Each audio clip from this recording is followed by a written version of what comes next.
This is Theory of Change. I'm Matthew Sheffield. Thanks for joining me. When I say the term conspiracy theorist, most people are probably imagining somebody who looks a bit like Alex Jones, a middle-aged white guy who's slightly overweight and loves to scream.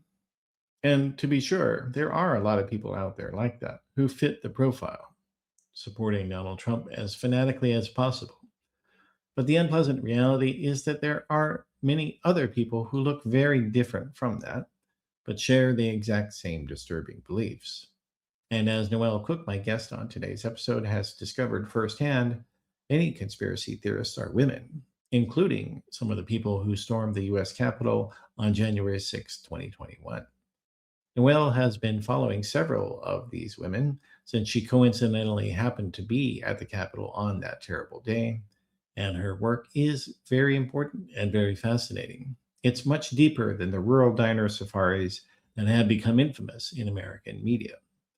Her findings are the basis of her new book, The Conspiracists: Women, Extremism, and the Lure of Belonging, as well as a film documentary about the women who she found. I hope you'll enjoy. Theory of Change is part of the Flux Media Network, so go to flux.community for more podcasts and articles about politics, religion, science, and media, and how they all intersect and create our culture. And if you like what we're doing, you can subscribe on Patreon at patreon.com/discoverflux. Or if you go to flux.community, you can subscribe on Substack. And thank you very much for staying in touch like that. It's really helpful. This is a bad time to be in the media if you're producing substantive content. So I can appreciate very much what you are doing if you subscribe and become a paid subscriber. That's helpful. And if you're watching on YouTube, make sure to click the subscribe button and you can get notified as well whenever there's a new episode. Thanks a lot. Let's get into the program. And joining me now is Noelle Cook. Hey, Noelle, welcome to Theory of Change. Thank you, Matthew. Thank you for having me here. Yeah, it's good to have you. We've been talking about your book for quite a while, and now we finally get a chance to talk about it in public. So very good. The thing, what makes your book different from a lot of others is that you are providing in-depth, continuous conversations with specific people over time. So it's like a longitudinal ethnography, if you will. Mm-hmm. And that's a little different than most studies of misinformation and false beliefs, I think. Did you was that something you set out to do deliberately, to profile these individuals, or you tried to do it originally as a group kind of thing? No, it was not something I set out to do originally. The only reason I ended up doing this is because of the timing, and it was during the pandemic, and I had entered a graduate program and needed a graduate thesis, and in-person research was not an option at that time. So I had taken a camera and gone down to DC on January 6th to get images of the Stop the Steal rally to try to come up with a visual anthropology project. Clearly got different kind of pictures than I expected. All of my pictures are on the outside. I didn't go anywhere near the building, but it was such a surreal experience to have discovered what actually happened that day when I got home and look at these pictures and see so many women. And it was looking at these first 100 women that had been arrested for entering the Capitol on January 6th and looking at their statements of facts and what they had done and what they were being charged with, that it really started to strike me that the only similarity between these 100 women was generational. So that is how I started studying women, specifically middle-aged women. And that population came from January 6th, but quickly within the first year led me down a path into what became known to me as conspirituality. And I had never intended to study conspiracies. I had deliberately avoided learning anything about QAnon because I don't have that in my personal life. No one in my family is a conspiracist. But that is where every one of the women I was following took me. And you mentioned that it's this in-depth study, and it was. I started talking to several women. I probably talked to about 12 people over a course of several months, but I ended up settling on 2 because it's if I wanted to do what I wanted to do, which was to truly understand them, which is what ethnography demands. Ethnography wants you to go into a culture unlike your own and to observe as a participant and inhabit these spaces and understand what people are doing and what these practices mean to them. And so that is what I did, is lurked for about a year in different spaces trying to understand what I was seeing, because it ran the gamut between QAnon conspiracies to anti-government conspiracies to going all the way into theosophy and the I am movement that I had never heard of either. I don't have a religious background. And so I in some ways that probably benefited me, because I was able to see so many overlapping similarities in the way belief systems work and how conspiracies can also work as a faith-based system, which is what I've kind of concluded at this point. It's not that unlike organized religion in many ways. Absolutely. Yeah, they have doctrines. Absolutely, they do. It doesn't have the structure and the accountability that's supposed to be built into institutionalized faith-based systems. And you can add to it what you want, but it operates the exact same way. In fact, many of the women I talked to who may have actually gone to physical churches prior to the pandemic, after those restrictions and in-person gatherings were shut down, if you ask me as women now what church they go to, they say, my church is here. Yeah. So, yeah. Well, and that is a thing that makes it harder to help people get out of this type of thinking, because, unlike being in a authoritarian religious cult where there is a specific leader and they have things that they require you to do and places to be, this is choose your own adventure religion. Yeah, and 100%. So that means, essentially, I mean, it is a religion of narcissism. So you're always right. Even if you're wrong, you're right. And it's harder if your predictions don't work, then you can still come up with a thing to justify it. How is that different though? This is the question I'm asking myself. I don't know, but I'll ask you, knowing your background. Like, in some ways though, so you say narcissism because you keep being told things are going to happen, but they don't come true.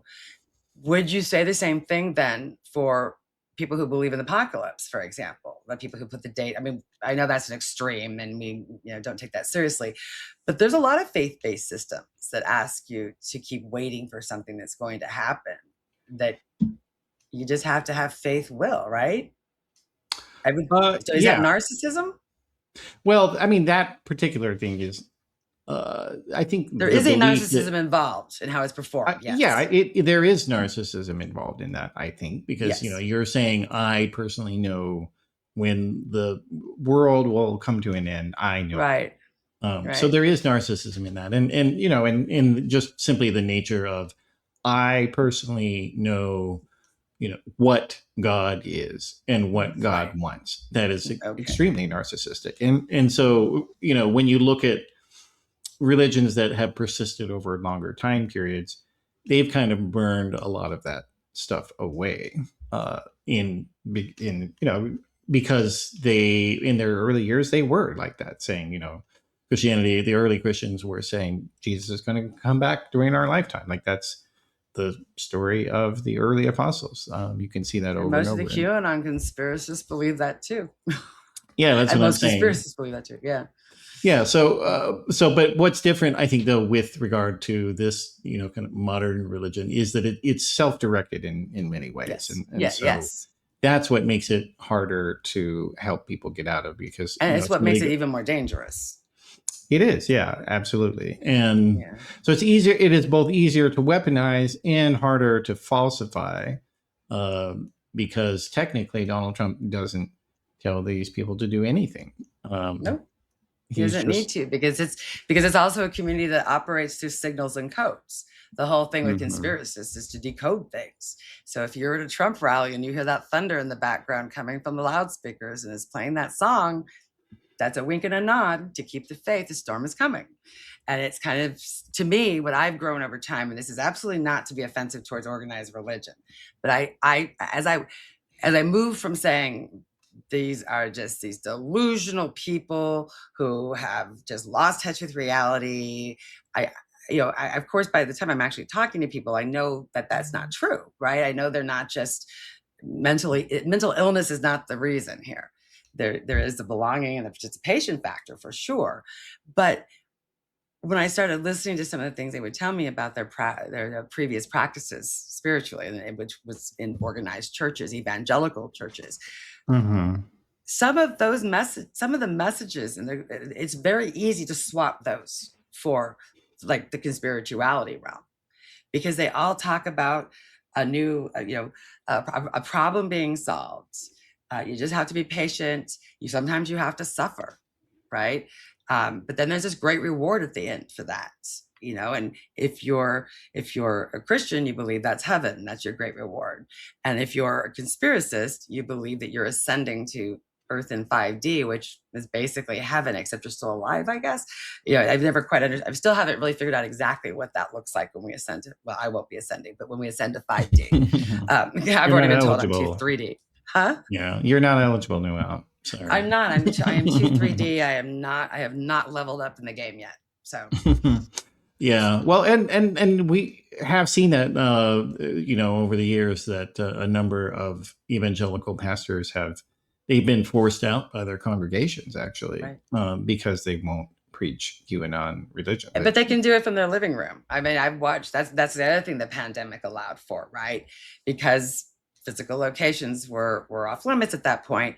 People did turn online, and right, I mean, normal churches and normal practice was going on, but it also gave people an opportunity. I'm thinking like right now, Chris Keys, for example, who's it's so absurd. It's funny. It's almost like a comedic sketch watching him, but he, got his ministry credentials, and now he's got his Keys to Christ ministry thing, and he's preaching, and he's absolutely insane. And so, you watch these people online, and it's just, when you're funneled this 15 hours a day, and you already lack discernment and media literacy. And again, talking about the population I'm talking about, we're the ones that had to kind of muddle our way through how to learn to be safe on the internet. There's no one teaching us, and they don't use the middle-aged women are some of the biggest super spreaders of disinformation, studies have shown recently, because they indiscriminately retweet without looking who they're retweeting or looking what the actual message and content is. So I think I see so much of this turning into, so many of these people are turning to individuals that have no credentials or training for their spiritual practices. And I ended up landing right in the middle of some of that when I first started this research. Following one of the J6 women through her online spaces and their online groups, I ended up with a whole bunch of people who were part of the Love is One cult, because they were bringing those teachings they were doing on YouTube back in the day when Amy Carlson was around, and doing it now on Facebook with the same audience ready to consume what they were selling. So if people are also, if we're getting our religion from there too, there are no third space. There's the internet's taken over every aspect of your life, essentially. Your spiritual, your moral training, oftentimes education now too. It's a big problem. Yeah, it is, and generally speaking, and of course there are individual differences, we will say, but there are some general gender differences, especially with regard to conspiracism, and so like men tend to be interested in things about, COVID was a Chinese bioweapon, and we need to stock up on guns because the communists are coming, and be very interested in the illegal immigrants coming to kill them, and things like that. Whereas the women, and not just the women, the individual women you talk to, but also in general, women are responding to some, the trans message, anti-trans message obviously is a big thing for them, but they're responding in a little bit different ways to some of these men as well. You want to talk about that?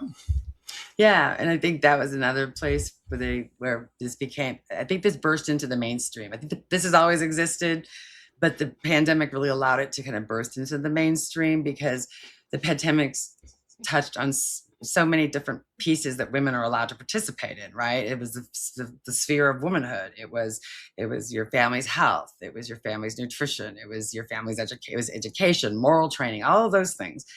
And so then when the culture wars happened, you could see this is an opportunity in a very patriarchal structure for women to get out front and center, just like they did in the civil rights movement, right? Most of the screaming, angry faces in front of children are white women. And that's not unlike what we saw during the pandemic with mask mandates and school closures. It was some of those pictures are very similar to the ones I saw from the 60s, because that's when women are allowed to be aggressive and still be feminine. Otherwise, you're transvestigated if you're aggressive and you don't fit ideal femininity. But protection of children is an ideal feminine trait. And so they could scream about vaccines. They could scream about school boards. And we watched that. We watched in January 2021 when Moms for Liberty came out of nowhere. And by summer, we're hosting $20,000 table fundraisers. That was all funded clearly. I did a lot of fundraising, and I can promise you I wouldn't have been able to have a fundraiser in charge that months after 6 months of existence. When I'm selling t-shirts is our main source of income. Right. Well, it certainly helped to be married to the head of the Republican Party. But if you ask them at the time how they're raising funds, we're a grassroots organization of just plain old moms. Everything was presented that way too. Remember, we're talking about a population that's already invisible in society.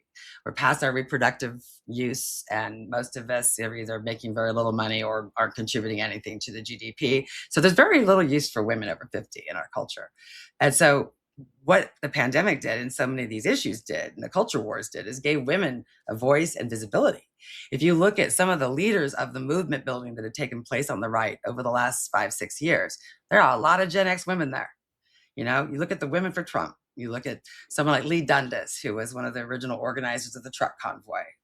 All of these the right is very good with movement builders, by the way, right? With traveling revivals, essentially. And so there were so many middle-aged people doing this stuff that I think that somewhere along the lines, Gen X kind of lost their minds as they went online, because there is no discernment, and it's just this amplification of absolutely absurd things.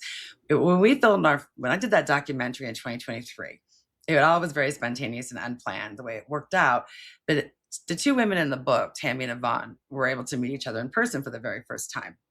Opposite sides of the country, but because of the online ecosystem that they inhabit, that is global, they could finish each other's sentences automatically because they're just basically conversing in memes. January 6th was a setup. I made national news hanging out the window.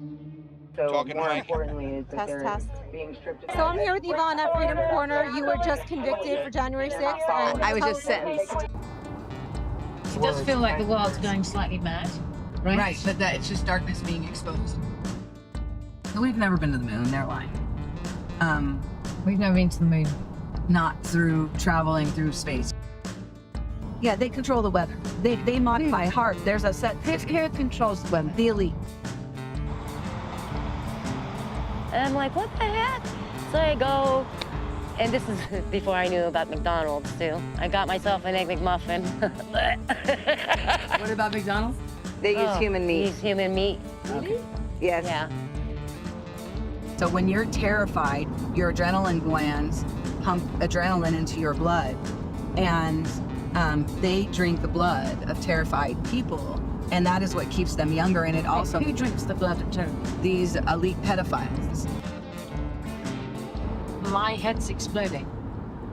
I hope that your documentary comes out in time, but to be truth, I think the shift will come before then, and maybe this trip is just meant to help you raise your consciousness. How exhausted are you? Physically or mentally?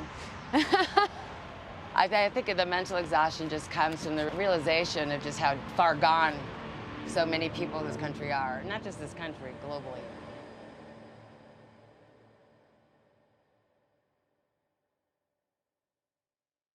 So the example you saw in the trailer, where they're sitting outside Tammy's home, and they're, what about McDonald's, is what I had said, because Tammy was describing a scene of buying an Egg McMuffin or something.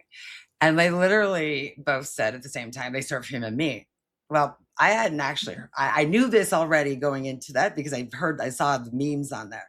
But the fact that both of these women were saying that was really interesting to me. And that happened throughout that that day in conversations where you realize everyone is consuming the exact same propaganda, the exact same conspiracies. And when it becomes this silo and this echo chamber where everybody else is saying the same thing, they're the group, they're the chosen. They're the chosen ones there to share the good news.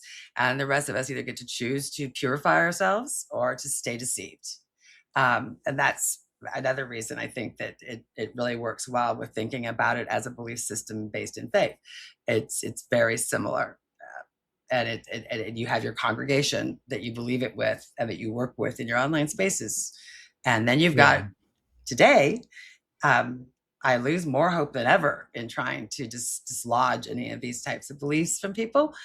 Because how do you do that when, again, you're middle-aged and you were raised to believe that your government might do something to actually help you someday? You know, at least in the 80s, that's what we were being fed. And then you realize now all the people, you look at our Health and Human Services Department. We've got some of the biggest conspiracists in there. We've got a president who doesn't believe half of what he says, obviously, but knows how to manipulate his base well enough to tell them they're all getting MedBed cards soon. You know, so when people with that kind of power and authority just continue to perpetuate this stuff and just string people along for their own purposes, and then you got influencers who will be the next step down, the next level down, take away the authority. Now you got the influencers, the people you spend your whole day with online, and they're telling you the same thing. And it's getting worse and worse and worse every day. I can't even look at social media anymore because it's also happening on both sides. This isn't just right-wing conspiracy territory anymore. I'm seeing the same thing from liberals. There are many of them who continue to say the Butler, they're Butler deniers, I guess, right? That didn't actually happen. And I agree that things have turned so our shared reality has turned so incomprehensible and insane that I agree that it might be hard sometimes to not pause and say, God, maybe some of this could be possible because lots of impossible things are coming true right now.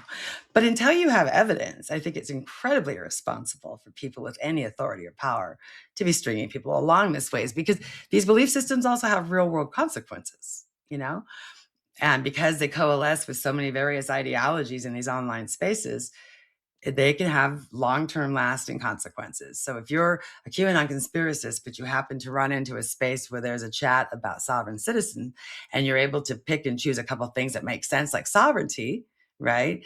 The idea of sovereignty. And now you start using that selectively because you don't really understand what paper terrorism looks like. You think it means not paying your car registration or your mortgage, right? You lose your house. Like, I watched that happen to people over the last 6 years. I watched them believing things people told them that could come true and have serious real world consequences for that behavior. But now someone like Yvonne, who did lose her house, she did lose her job, her car was being threatened to be repossessed because she stopped paying her bills and was dabbling in sovereign citizen language. What do you do when then this person whose entire mission was to take her case to trial because she believed she was a divine sovereign being who was placed at the Capitol on January 6th for a reason? She went through the trial. She took the stand in her defense. She read a 45-minute letter to the judge telling him she didn't recognize his jurisdiction because she was a divine sovereign being. Goes to jail for a year and a half, and then the pardons come down. And she was one of the few that stood for her truth. She was one of the few who rejected a plea deal. She believed so fully in her mission that she turned her life upside down but was on appeal. So when the pardon came down, it's wiped away as if it never happened. So I'm not sure how you would ever convince someone whose entire mission was completely fulfilled. Yeah. And this is because of the authority that has been given by our government and the people that have been actually elected into office. And it's very, and once you turn on it, like Marjorie Taylor Greene isn't doing anybody any good, because either you already know that she's just a political operative who's, testing the wind to see which direction she's going, or they're just going to say she's part of the darkness and can't be trusted. We've got a big segment of this population that does not live in a shared reality and is willing to act on whatever their beliefs might be, which is a real problem, because most of the time it's going to have individual consequences and personal consequences to themselves. But once in a while, you're going to get a kid who walks into Mar-a-Lago because he's really upset about how Save the Children and the Epstein files are being handled. And he happened to be on the right and I believe a pretty devout Christian. So the conspiracies are a huge problem as far as impacting ordinary people's lives, because people in power are using them in so many ways. They are.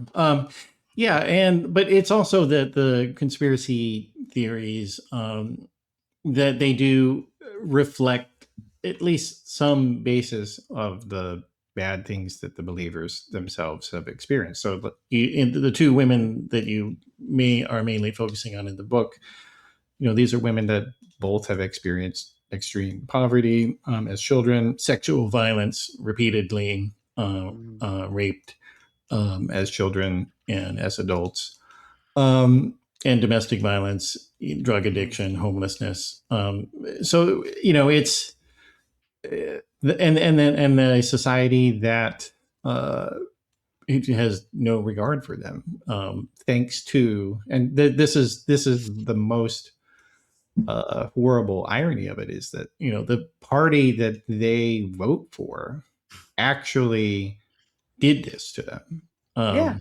But because the party is able to use conspiracy theories to weaponize them, they actually blame the people who created the programs that have helped them multiple times in their lives. Right. It's their fault, Yeah. actually. But then we have another problem with men in power, people in power, oftentimes men. For example, Tammy there's institutional failure here also that helps these beliefs grow. Tammy had 2 children that were caught up in something I was sure was a conspiracy when she first named it, because I hadn't heard about it, but it was called Kids for Cash. And it took place in the early 2000s in Luzerne County, Pennsylvania, where 2 judges who were both Democrats had teamed up with the developer to build a for-profit juvenile detention center, because I guess for years they've been trying to replace the county-run decrepit facility. But these judges were getting kickbacks by this developer to see the job, to get the project through, and then to help keep it built. And this was right on the heels of 9/11, where schools took not 9/11. I'm trying to remember which crisis in my lifetime. Oh yeah, Columbine. It was on the heels of Columbine. And so schools took a zero tolerance policy. And so this one judge, Ciravella, something, would go do his scared straight assemblies. If you end up in my courtroom, you're gonna do time. Sure enough, 2 of Tammy's children ended up in his courtroom. One of them wasn't even a teenager yet. And both of them ended up in there for incredibly minor infractions that, might have gotten you a detention back in the day. They ended up being incarcerated for about 2 years, both of them. This was dismantled when the Juvenile Justice Center in Philadelphia, started to get involved, when parents started to complain. But this was a program that was specifically designed to prey on poor people, because if you went into his courtroom, if you'd been summoned, and you did not have a private attorney with you, the clerk of the court would, in a friendly way, offer you the opportunity to sign away your rights to counsel and tell you that if we have to wait for a public defender all day, we might be here all day, and maybe we'll even come back tomorrow. Most parents are like, okay, got in a playground fight, I'm going to sign my rights away. Well, he's going to get a slap on the wrist and we're going home. Got 2 years. And this happened to like 3,500 kids. That's like generational stuff that goes on. That kind of trauma is like everlasting.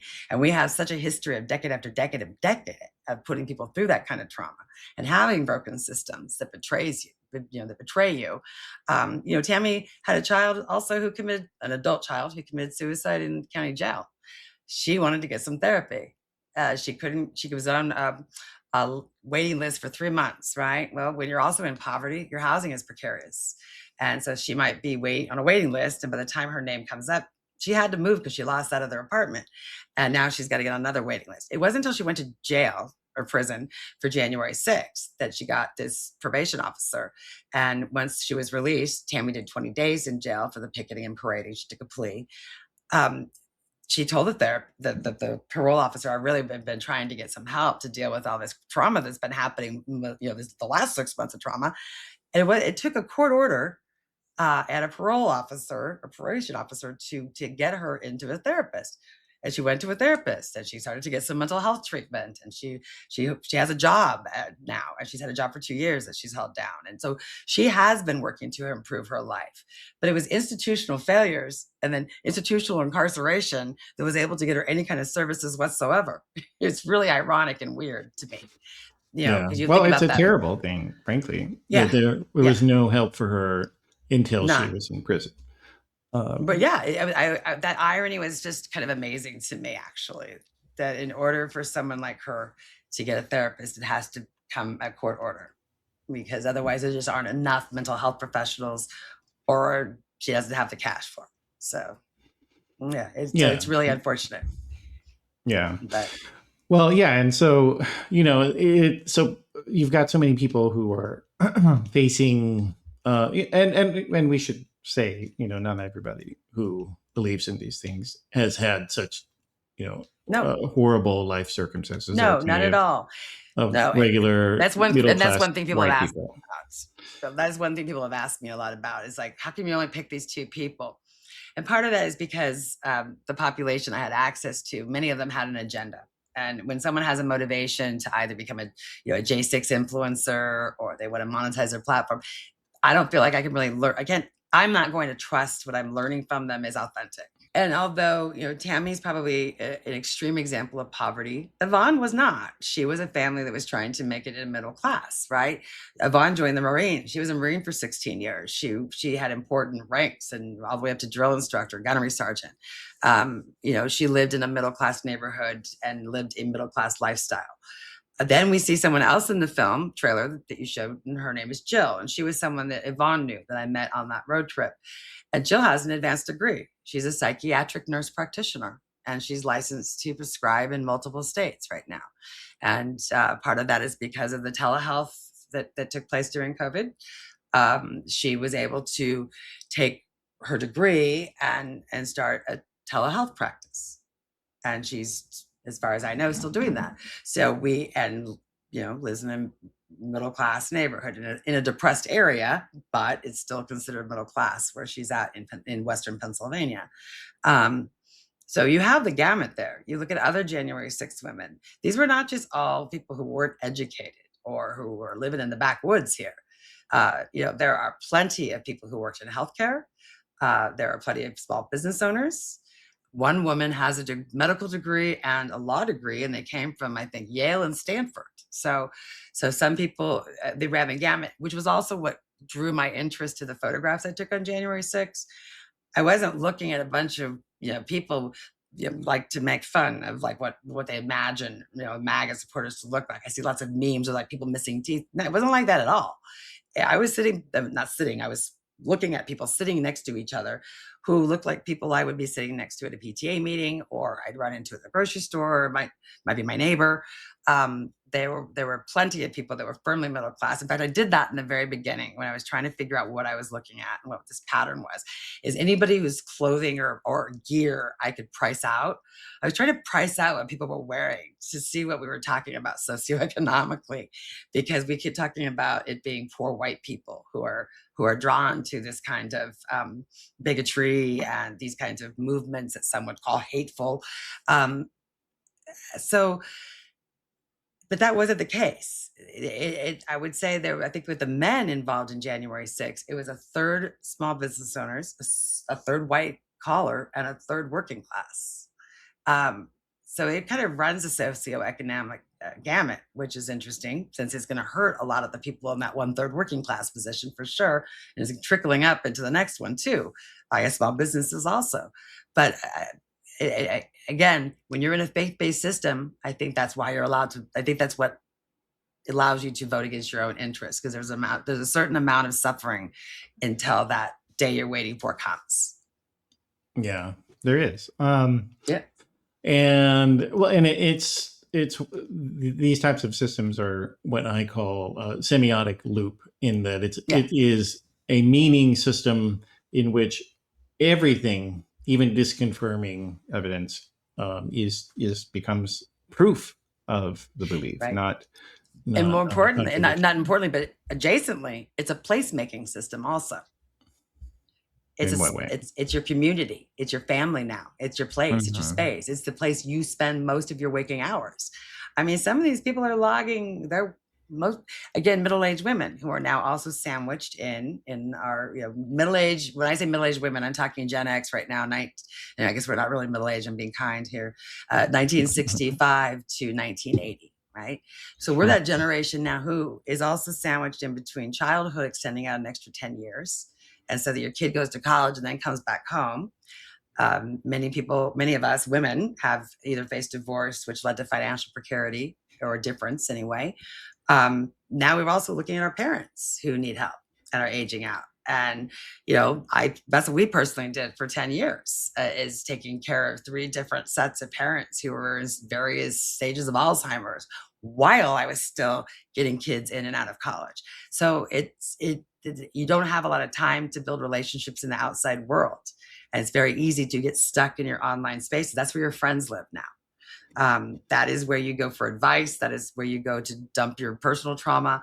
Everybody's got their private messaging that's off main. There's a lot of community building that goes on in DMs.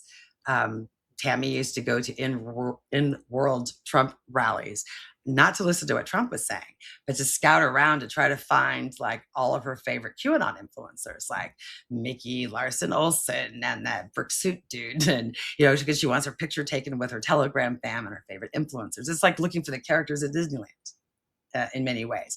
That was the reason she would go to those things. It wasn't political, it was social. Yeah.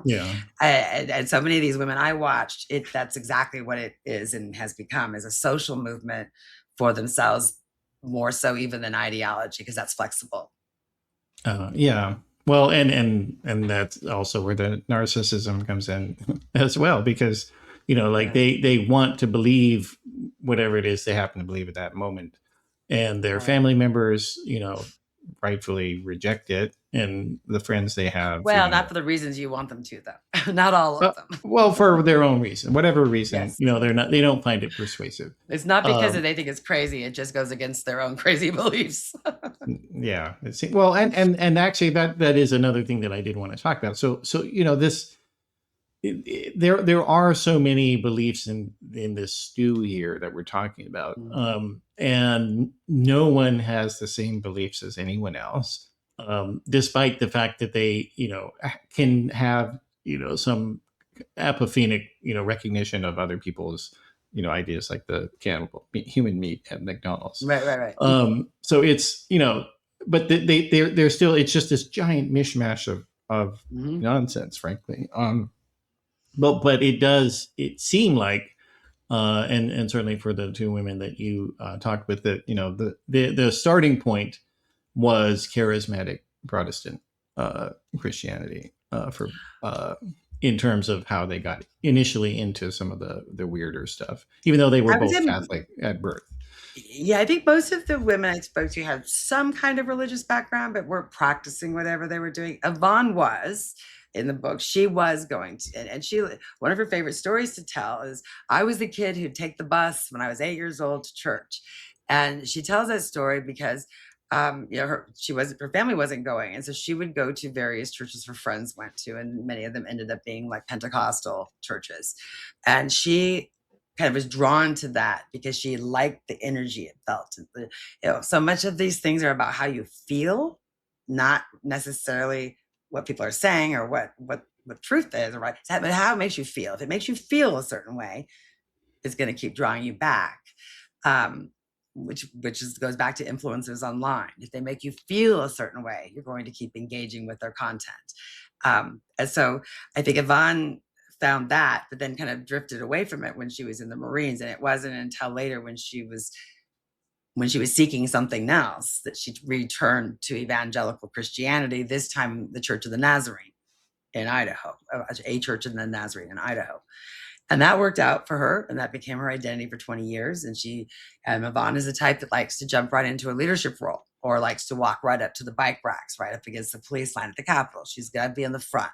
She's a leader. She's a drill instructor. And I always hesitate because if I say drill sergeant, I will be corrected because I different branch and a different status. So she's a gunnery sergeant.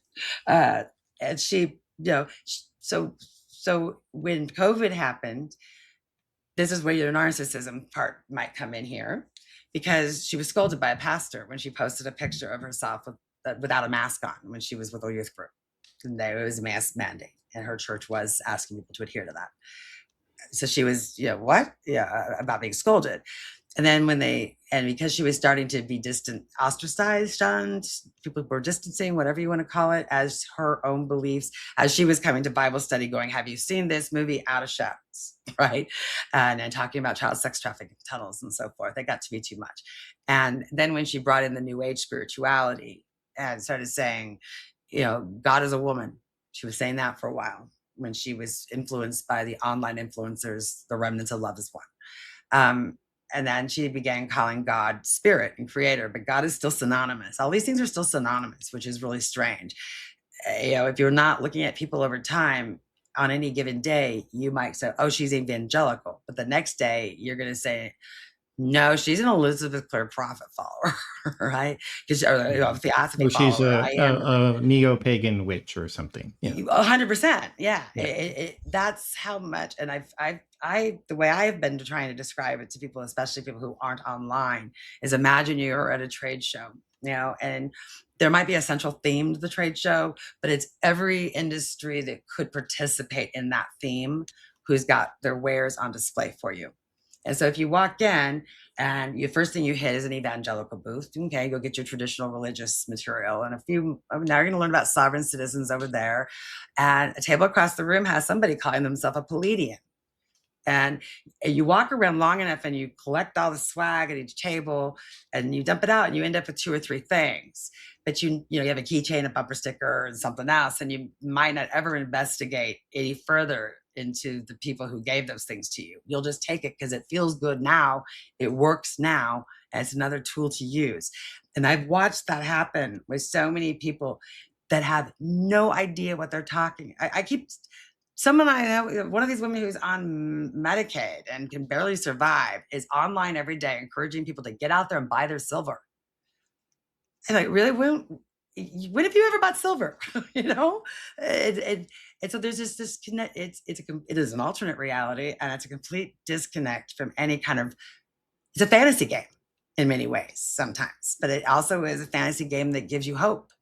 Anyone who's ever played video games and has to stop, can't wait. If they're in a spot where they're going to level up or there's something exciting coming next, all they can think about is getting back to that video game. It's very much that same mentality. It never stops, and lifestyles completely change because of it.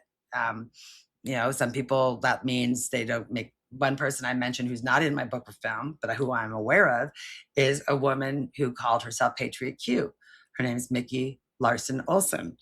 And, it's very sad. I keep seeing posts from her about her daughter, who is a nurse or a healthcare professional, who has told her, I'm sorry, some of your beliefs are so anti-science, they're dangerous, and they have a new baby, and they're not letting her see it. And that has happened to people across the country. And although I feel very sad for her, that she's enduring that pain, I would do the same exact thing if I were her daughter, right? I mean, so it's a struggle, because I don't know what the answer is to help people exactly. I also have to be very careful, because a lot of this population is incredibly hateful to large swaths of the population, whether it be through racism, anti-LGBTQIA rhetoric, anti-trans rhetoric. I've read, not even rhetoric, acts of physical violence against these groups. It's very easy for me, who is a white woman, middle-aged white woman who can pretty much move freely in spaces. Every one of those movement builders I described, I went to in person. No one ever questioned why I was there. I looked like I fit in. So that's how they operate. And I recognize the privilege I have to say, we should be talking to people, trying, you can't do that when the same person was saying your life has no value and it's okay for you to die. I get that. And I know that there's a lot of people who are going to read my book and think that I'm a white woman apologist, for example. And I'm not. I tried really hard to and I struggled with that in my own personal life by year 2 or 3. I was like, oh, God, I'm building relationships, aren't I? I don't want to do that. But when you're talking to someone and you're learning such personal things about them, over time, I found myself developing empathy for parts of their lives. January 6th was a very, very small piece of any conversation we ever had, because it was about lives and institutional failure and things that were promised that never materialized. And I was able to have conversations where there was even some common ground in some of those experiences. So I talk a lot about how online spaces just keep people stuck, and it makes it worse, especially where we're at today in our political landscape. And how we really need to try to help them get out. But only certain people are going to be able to tolerate that. A lot of people only And no one accept it. should have to try to do that if that's No, and I didn't try to do that, by the way. That was not my job. Ethnography does not ask you to push back or change minds. It asks you to interpret a different language, essentially. And that's what I think I did. Although I did gain empathy for the humanity of these women, I don't see myself as trying to explain them away to you. I see myself as understanding their culture and their language, teaching you their vocabulary, explaining how they think. Yeah. They deserve whatever consequences came down for them. I believe that. But I also see them as people, just like we do with other groups that are incarcerated and do heinous things, right? I just want to make that really clear. Yeah. Well, the other thing about going so deep with these people is that, and producing the results of what they think and right. How they structure it together is that I think there is a lot of people who are not in these reactionary worlds. That they tend to think that all of them are like I don't know, 50 something white men from Montana.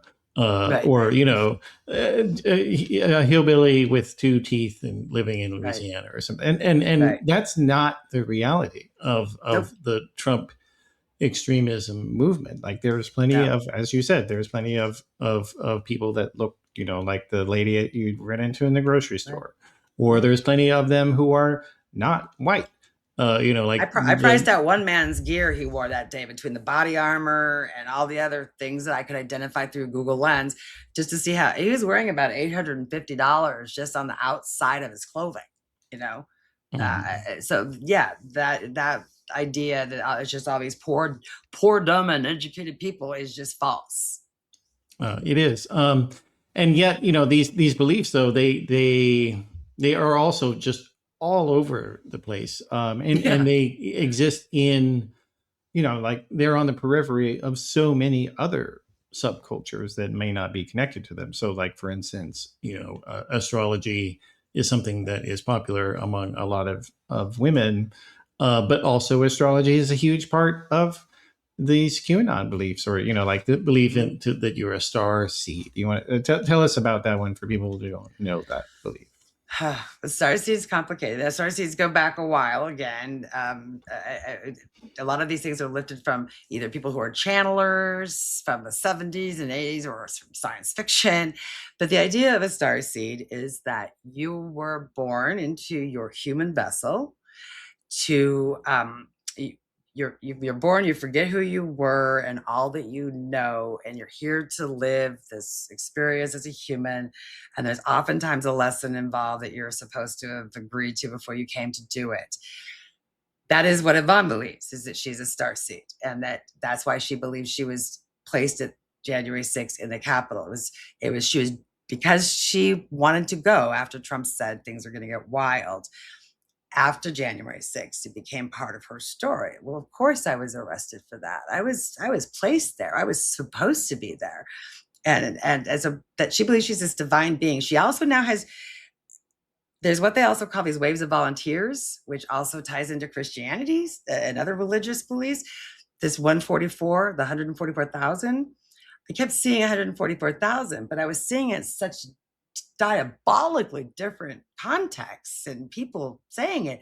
And I still have a hard time knowing exactly what they're meaning. I reached out to Chrissy Stroop, who Well, is actually, that's from who's the a Book of religious scholar. Revelation. It's from the Book of Yeah, but Revelation. the way it's being used across these boards, Yvonne believes that there's been 3 waves of volunteers. That it was the ones right out, so it was boomers, the Gen Xers, and the Gen Zers. So I guess what's all happening right now is that these are the Wait, what 3 about waves of the- millennials? The millennials don't get anything? Well, I think Gen X, because Gen X is so much of a part of it, we're going to ignore millennials like we get ignored. Maybe that's it. Because they talk about, they do skip millennials. They're talking about the youngest generation right now. Interesting. Maybe they're talking about Gen Alpha, but also Gen Z. They think they're the ones who, which would make sense that would be a population they would be looking at. Because if you look who delivered Trump 2, right, the second term, it was white Gen X women and their sons, which are, many of them are Gen Z. I'm an elder Gen X. My youngest child is the last year of millennials. So many of these women do have Gen Z sons. That may be why they're picking that generation. I'm not sure. But all of that is part of the mythology. It's the 144,000, which also can, it comes from religion, so they know that. But that's what it starts here. Someone who's here to bring the truth, help awaken humans. Yvonne's in the process of remembering who she is now. And she is... But she also has a huge belief in reincarnation and things like that also. Yes, and that all started with when she found Love Is One. And when she started to get introduced to New Age spirituality, that's how one of her children, one of her sons is gay. She had a real problem with that when she was in the evangelical church, took him to the pastor. I mean, I don't think she went as far as conversion therapy, but close, right? And it was horrible about it to him, and admits that. Today, her love and light beliefs and her spirituality beliefs don't allow for that difference exactly. They explain it away. Well, her son's gay because in maybe his last life he was a woman, and there's still, sometimes there's going to be traces of those past lives in the lives following for a couple, maybe 2 or 3 of them. Same thing with a person who's trans. If in the film, it's not in the trailer, but in the film, there's a scene where Yvonne and I are talking about Tammy's daughter, Sabrina, who hung herself in the men's county prison in Williamsport, Pennsylvania, who had been denied their hormones, their psych meds. This person had several mental health. This was one of the people who had been caught up in Cash for Kids and had a lot of institutional betrayal in their life. And Tammy, you would think, who loves her daughter, who had a hard time accepting that transition, but ultimately loves her daughter. But today will still transvestigate online. She will still make, derogatory comments about the trans community. And I don't understand that, except for in that conversation when we were filming, they were trying to explain to me I'll use Yvonne's quote. "You're fucking with God," is what Yvonne said in the film, by transitioning. Because if God had intended you in this lifetime to be a woman, and you signed up for it. Like, that's the other. You signed up for it too, right? You signed up for it. That's part of that predetermined. That's soul contracts. When you decide to take this human vessel and your soul comes into this human vessel, you are agreeing to all the things you're going to do before you come onto earth. Your soul inhabits your vessel. So let's say it's a great way. It's a victim blaming game, essentially. So if I use this example in the film, I know Tammy was sexually assaulted by her stepfather for a couple of years, and she was 11. So if I bring that up and I say, but how does that explain what happened to Tammy? She signed up for that. Oh, she signed up for that. Okay, how does that work? Well, because her soul needed to learn the lesson of forgiveness this time around. See, her soul needs to experience something so horrible that it has to learn true forgiveness. That's a really messed up way of living, right? But that is how so much of this is explained. Yeah. Well, and like that is that's the kind of fundamental contradiction between these beliefs, is that they're totally nihilistic, absolutely nihilistic but at the Yeah. same time, they have a bizarre kind of hopefulness as Yes. well. And It it's is a like method of hope also. Yes. a lot of it is that, many of them have experienced real, sexual trauma. And Sure. like, that's why they're obsessed with pedophilia and Pizzagate and Right. the global ring of pedophiles who are running the world. Because in the communities that they come from, these things actually do happen quite a bit. So Yeah. like somebody ran the numbers, and they found that of politicians, like people that their occupation was politician, the people who were arrested or accused of sex crimes against children, 67% of them were Republicans. Right. And then there But do you were think it's other. about party ideology or power structures? I mean, I think it's power. I think men in Well, power. I'm get people in not power. saying, yeah, it's a power thing, but Republican policy, because it is about glorifying power and enabling the powerful. Yes. It does Yes, that makes attract sense. people who are more into that, and you see that That with does, Epstein yeah. himself, that he, was kind of a neoliberal Democrat at first. Right. But then once he was thrown into jail, then he, under Obama, then he, basically was a Republican, and he was hanging out with them. And actually, in December 2016, there's an email where he says, "I hung out with the Trump. I'm going to hang out with the Trump boys all day," and then the next, I guess, day later or something like that, early January 2017, he emails his associate, "It's all good now with Trump. There's so much opportunity." And so, yeah.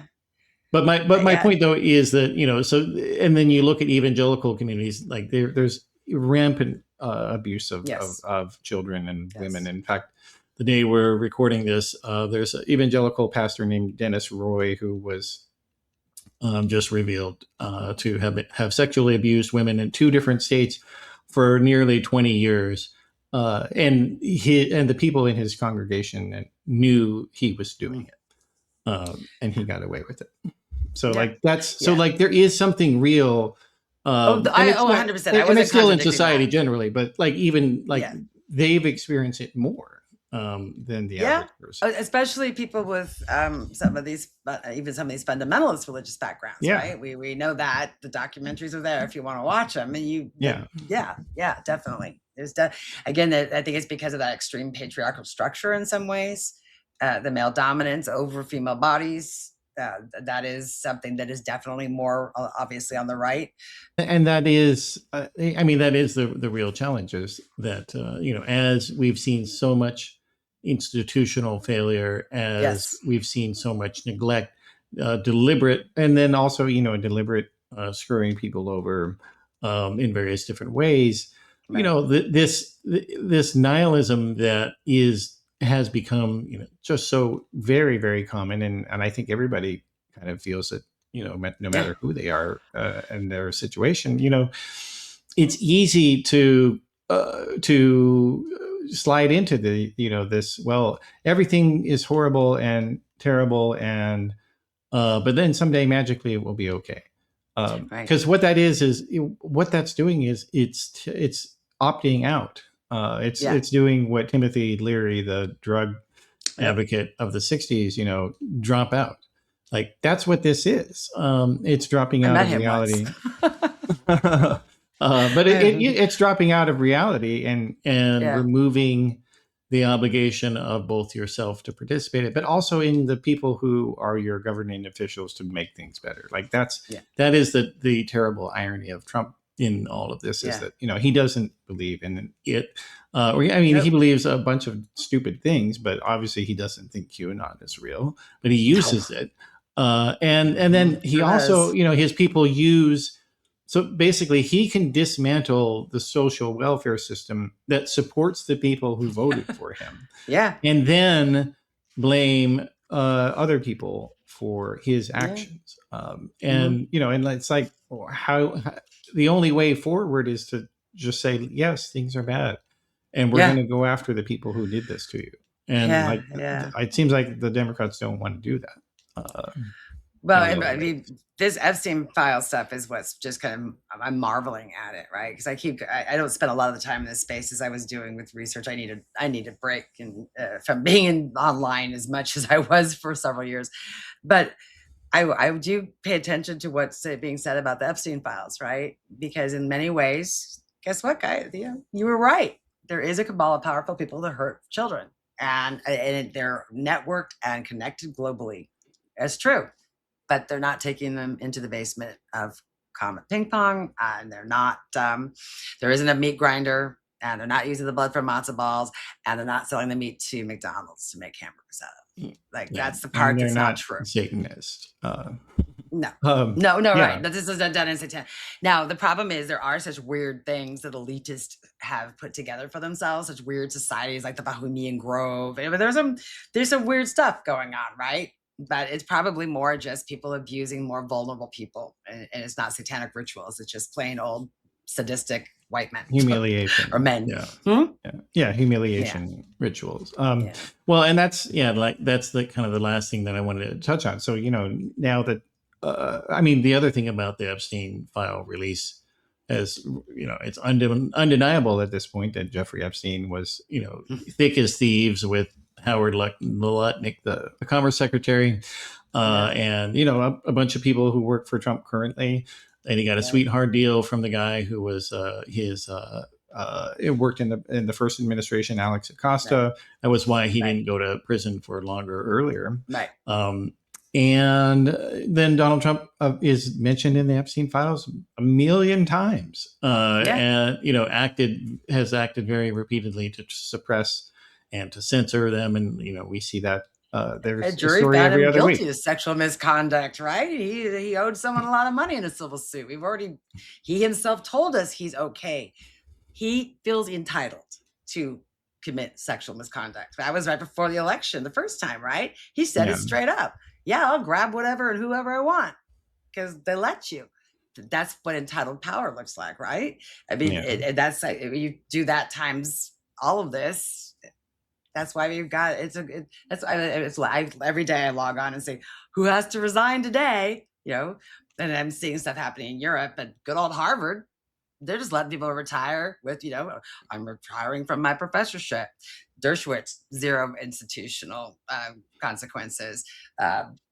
Summers just yesterday? Was it yesterday he formally resigned finally? Yeah. I mean, come on.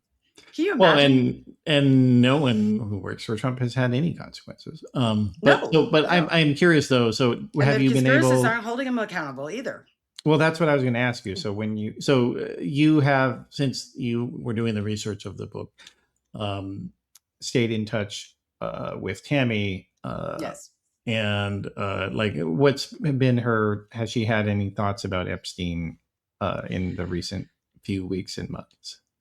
While I was writing the book and doing the research, I didn't, like I said, I just asked questions about why do you believe this and learning about her life. I didn't ever tell her, I didn't contradict.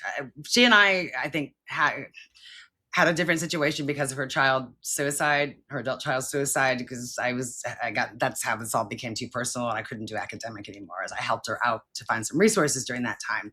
So we've gotten to know each other in a way that now she's read the book, right? I was worried, how is she going to feel when I analyze her, right? She loves it. She loves the book. She doesn't agree with everything I said about the reasons why I think maybe some of her personality traits drew her here. She doesn't believe some of the stuff I say that's false, but that's okay. She loves the book.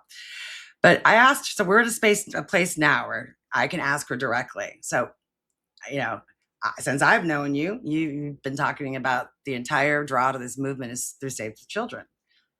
Now I'm here as a non-conspiracist to tell you, you were partly right. There is this cabal, and wow, it's way bigger than I ever imagined. And what do you think about that, right? Well, Trump is still, it depends on which group you're in, but one of those stories is, we always knew he'd be in there because he's a longtime FBI informant. He was in there to report back. Really? So you're telling me that the three-letter agencies are letting 3 generations of children go through, or 3 decades of children go through this kind of abuse? because Trump either is so incompetent, he still hasn't gotten the goods 30 years later, or what? Like, how are you justifying and explaining this stuff?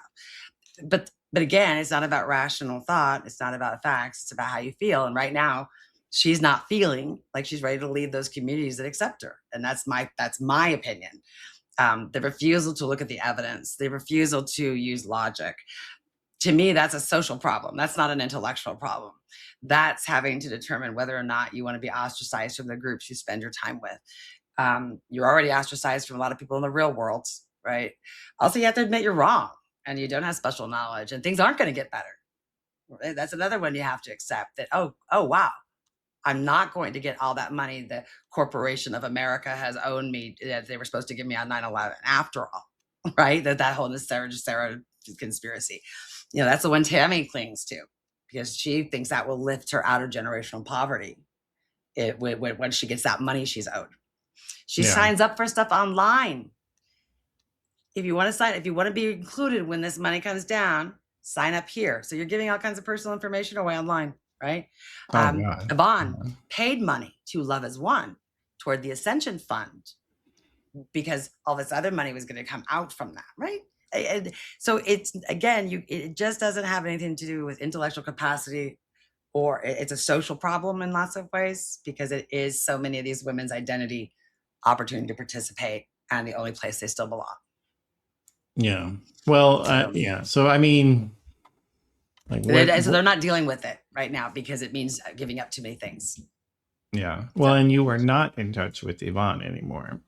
I am in touch with her, but not in the same way. Okay. Yvonne and I have talked since she's been out of, since she was pardoned. Yvonne is still on her spiritual journey. While she was in prison, her devoted husband, of 22 years, who was right by her side when all the publicity was happening for Jan 6, decided to cheat on her while she was in jail and left her and served her papers in prison. So she's had to kind of heal from some of that. But she is still on the same path. Just got back from Costa Rica doing an ayahuasca trip for 10 days.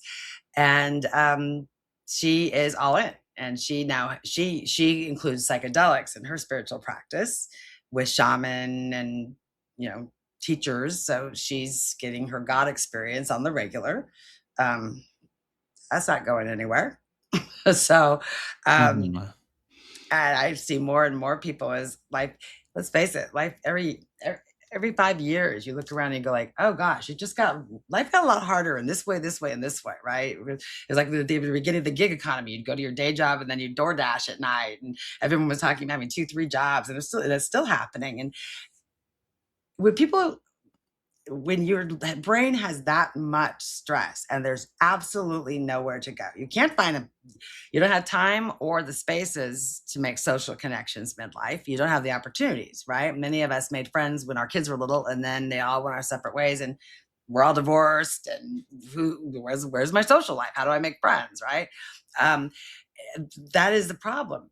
It's not just giving up belief systems, it's giving up an entire identity that you've crafted for yourself over the last 6 years, that oftentimes has replaced something that had a much longer life. But because these new beliefs took you so far into an unshared reality, you're stuck there. And so I feel like it's just going to keep getting added to. And, I think it's amazing. And and people are talking about this, but Hillary Clinton got deposed yesterday. Hillary Clinton, not her husband, not any of none of the other men, right? Hillary Clinton. Well, but of course, I Bill think that's got a wink and a nod today. Actually, well, Bill got deposed today, so I know I saw that. But the Clintons, of course, we're coming up with the Clintons because they're getting the lady that did Frazzle Drip finally, right? And it's just kind of crazy. And yet none of them are going to even be curious about what happened in that room or what was learned. All they're going to see is that one circumstance and call it proof. See? Well, yeah, they're going to see that she was called to be deposed, and then not bother to, care. Well, that'll be interesting. Nothing came out of it. Well, part of that's I think that's why they wanted it. Sorry, that's why they wanted it to be non-public. Because if you could see that they had nothing, and that they were asking her, and she repeatedly said, "I never knew him. I never met him. had nothing to do with him. Like she said that probably dozens, scores of times. And having that on video, like that's very damaging to this narrative. And so they didn't want that. Right. Exactly. But bringing her in was definitely red meat to the people who believe. But see, but that same group that is going to celebrate that and believes she's getting arrested next is also the same group that said she was executed December 31st, 2018 at Guantanamo Bay. So that's what's so confusing here is how do we are you going to take that back and say that was just a crazy conspiracy, or was yesterday a clone? Or an actor with the mask. Because they say clone also, as if cloning someone means putting them in a machine where they come out fully adult and at the same age that you would be, that's the other problem. That's not how cloning works, right? So again, you're right. It's a it's a gamification of life.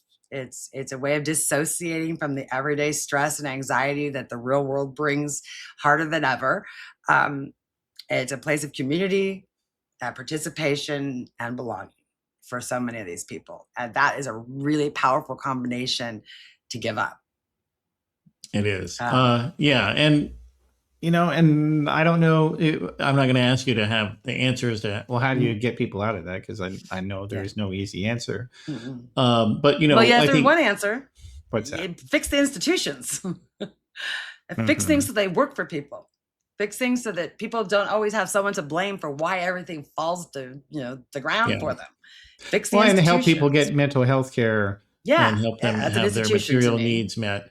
And I would say let's end the because these beliefs because they are so multifarious and they are adjacent to so many other communities like astrology, like wellness, like various religious alternative practices, or not just alternative drug cultures. So they're connected to all these other things that people might not on the surface think about them, but I think if that's something to be aware of and to help, that I would want the audience to take away from this is that if you see people starting to get really into things like the divine masculine or the divine feminine, that should raise your hackles on your back, because it means that they might be starting to get into your friend or your family member might be starting to hear some really bad ideas. Or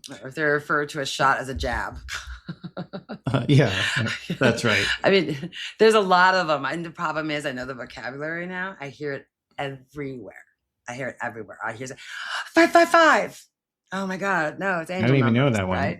It's angel numbers. 111, 222. They're angel numbers. They're and each of them has a message that basically every single one of them boils down to, you're on the right path. Stay there. Right. It's the narcissism. That's a big thing. Angel numbers are a huge thing. And I hear that all over the place because of the visibility on TikTok and Instagram. And it's pretty harmless. The angel numbers are harmless. Astrology is pretty harmless.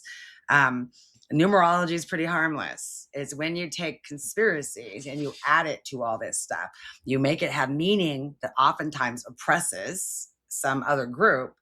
That's when it's a problem. I don't care if you think I don't even care if you think you're starseed. You can be a starseed. I don't care. And I don't care if you have ascended masters and one of them's Prince, the other one's Michael Jackson, and the other one's Christopher Reeves, because I believe those were all of some of Amy Carlson's ascended masters, along with Saint Germain, Cryon, and Robin Williams. And so, you could, that is fine, honestly. But when you say this person doesn't deserve health care, because if God wanted you to grow breasts, you would have been born with them, right? And you're going to deprive someone else their truth and their spiritual journey.